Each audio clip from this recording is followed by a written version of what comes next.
Kebanyakan orang mikir kalau mau jadi kaya itu harus punya modal segunung atau otak yang jenius banget. Tapi gimana kalau saya bilang faktor paling kuat buat ngebangun kekayaan itu sebetulnya adalah sesuatu yang kita semua punya, tapi justru paling sering kita sia-siain. Yuk kita bedah bareng-bareng. Nah, kita mulai dari kutipan yang jujur aja nusuk banget. Ini tuh bukan soal siapa yang paling jago analisis pasar atau paling cerdas. Ini soal konsistensi, soal daya tahan. Membangun kekayaan itu ibarat lari maraton bukan sprint 100 meter. Yang menang itu yang mereka yang sabar, yang terus jalan, bukan yang cuma cari untung kilat terus hilang. Oke, kalau waktu adalah teman terbaik kita, berarti ada dong musuh terbesarnya. Dan musuh ini, dia itu diam-diam menghalangi jutaan orang buat mencapai kebebasan finansial. Namanya simpel banget, penundaan.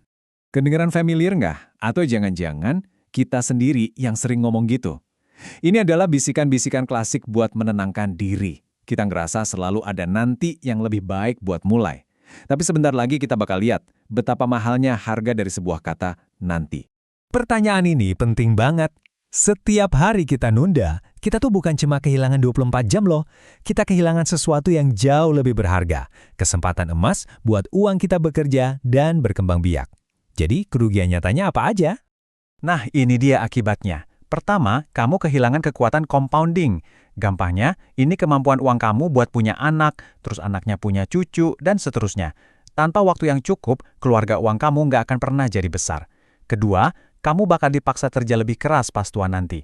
Dan yang terakhir, nyoba ngejar ketertinggalan itu rasanya kayak ikut lari maraton, tapi kamu baru mulai lari 1 jam setelah yang lain berangkat. Ya, hampir mustahil.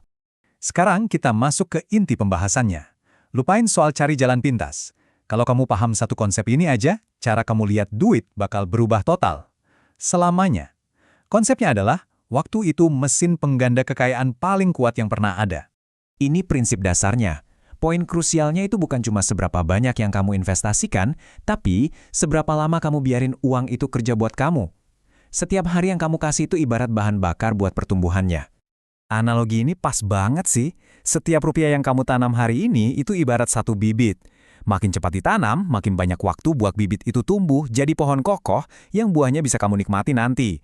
Nunda itu sama aja kayak ngebiarin lahan subur kamu kosong terlalu lama. Sayang banget kan? Yuk kita bongkar beberapa mitos yang sering banget bikin orang salah langkah. Banyak yang mikir, gampang, nanti tinggal investasi lebih gede aja buat ngejar. Faktanya, waktu yang udah hilang itu nggak bisa dibeli lagi pakai uang sebanyak apapun. Ada juga mitos kalau investasi kecil itu sia-sia. Faktanya, konsisten dengan jumlah kecil, bahkan seharga kopi harian kamu, dalam waktu yang panjang, udah pasti bakal ngalahin investasi jumlah besar yang telat mulainya. Oke, teori melulu bosen ya.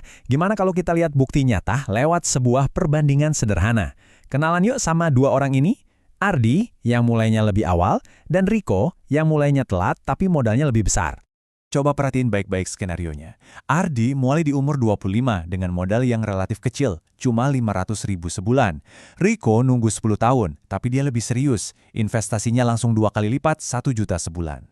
Kalau pakai logika, Rico yang nabungi lebih banyak harusnya menang kan? Dan ini dia hasilnya. Kaget kan? Meskipun Ardi cuma investasi setengah dari Rico tiap bulannya, total kekayaannya di akhir malah jauh ngelampauin Rico. Kok bisa? Karena Ardi ngasih asetnya hadiah paling berharga, kekuatan sihir dari 10 tahun waktu tambahan.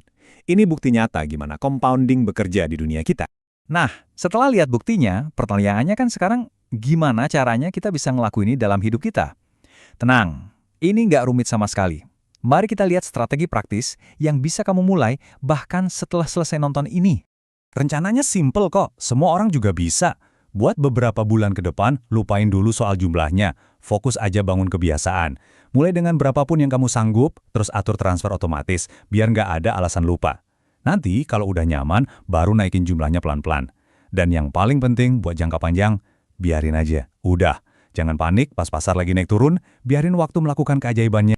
Kita udah sampai di bagian akhir nih. Kita udah bahas masalahnya, konsepnya, buktinya, sampai strateginya.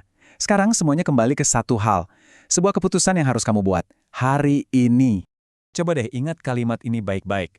Kamu emang nggak bisa muter balik jam, tapi kamu punya kendali penuh atas waktu yang kamu miliki mulai dari detik ini. Waktu itu bukan musuh yang harus dikejar, tapi alat paling canggih yang ada di tangan kamu. Saya mau kamu merenungkan pertanyaan ini sebentar. Coba bayangin versi diri kamu 10 atau 20 tahun dari sekarang. Orang itu, versi kamu di masa depan, bakal berterima kasih banget sama keputusan kecil yang kamu buat hari ini. Setiap hari, penundaan adalah pengkhianatan kecil terhadap masa depanmu sendiri. Dan inilah inti dari semua yang kita bahas. Lupakan kesempurnaan. Lupakan nunggu momen yang tepat. Momen yang tepat itu ya sekarang. Mulailah dari yang kecil, mulailah hari ini, karena keputusan itu akan membangun masa depan yang bahkan nggak pernah kamu bayangkan sebelumnya.